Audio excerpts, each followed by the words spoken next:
નમસ્તે દોસ્તો, plane crash થયું ગઈકાલે અમદાવાદની અંદર. માણસ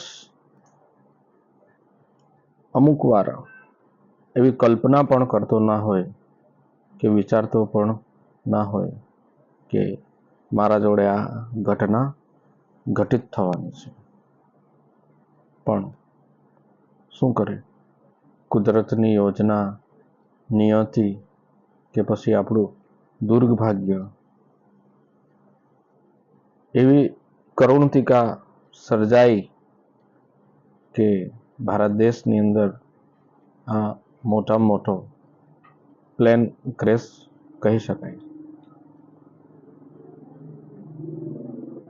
જે માણસ કલ્પનામાં પણ જે વિચારો કરે કે વિચારી પણ ના શકે એવા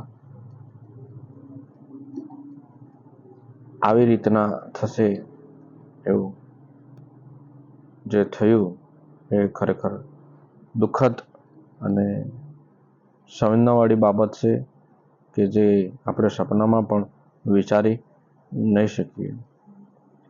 માણસો કેવી કેવી રીતના સપનાઓ સાથે લઈને,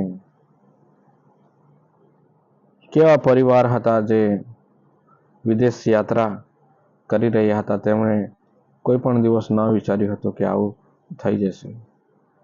પણ કુદરતની યોજનાને આપણે સમજી શકતા નથી દોસ્તો. તો એ જે કરુણતિકા સર્જાઈ એ ખરેખર ખૂબ જ દુઃખ અને ગમગીન ભર્યું વાતાવરણ હતું. જે નહીં થવું જોઈએ તે થઈ ગયું.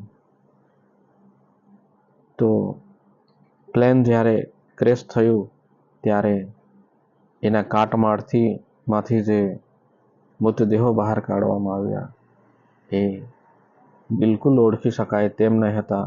પૂરેપૂરા બળી ગયા હતા અને એ ડીએનએ ટેસ્ટ દ્વારા જ એ ખ્યાલ આવી શકે કે કોનો મૃતદેહ હશે. કેવી ભયાનક પરિસ્થિતિ હશે. આટલી ભયાનકતા તે છતાં પણ એ વિમાનમાંથી એક વ્યક્તિનો આબાદ બચાવ થયો કે જે ખરેખર ખૂબ મોટી વાત કહેવાય. એ વ્યક્તિ ઇમરજન્સી જે બારી હોય ત્યાં બેઠો હતો, બારી તૂટી ગઈ એટલે એમાંથી સાહસ કરીને નીકળી શક્યો. તો એની અંદર જે મુસાફરો હતા એ મુસાફરો કોઈ પણ ના બચી શક્યા. પણ જે તબીબી જે ડૉક્ટરો હતો એમનું જે શું કહેવાય કે તબીબી કોલેજનું જે સંકુલ હતું ત્યાં 3 બિલ્ડિંગો હતી, ત્યાં વિમાન અથડાયું તો ત્યાંના જે ડૉક્ટરો જમી રહ્યા હતા તો વિમાન અથડાવાથી 25 ડૉક્ટરોના પણ ત્યાં મૃત્યુ થયા. તો આ ભયાનક પરિસ્થિતિ આવી પડી. તો ખરેખર દેશમાં કે વિદેશમાં આ સમાચાર ચારે તરફ વહતા થયા. ખરેખર આ બાબત નહીં થવું જોઈએ એવું માણસે હંમેશા વિચારવું જોઈએ કે આ સમય કે આ પરિસ્થિતિ ફરીવાર ન થાય તે રીતના તકનીકી ટેકનોલોજી કે પછી જાંચ પડતાલ તે રીતના થાય તો આ ફરીવાર આવા બનાવો ઘટનાઓ ન બને કે આવી રીતના. કારણ કે દરેકના જીવ જ જતા રહેતા હોય છે. આપણે જોઈએ તો દોસ્તો 260થી વધુ મૃતકો કાટમાળમાંથી મળ્યા.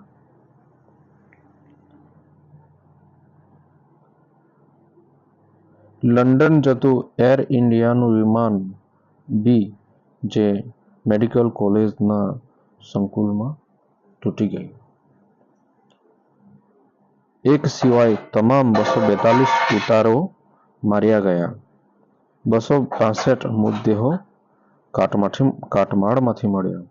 25થી વધુ રેસિડન્ટ તબીબો પણ માર્યા ગયા હતા. વિમાનમાં પૂર્વ મુખ્યમંત્રી વિજયભાઈ રૂપાણીનું પણ નિધન થયું હતું. એ વિમાન ક્રેશ થયું તો 1:40 વાગ્યે. 169 ભારતીયો હતા.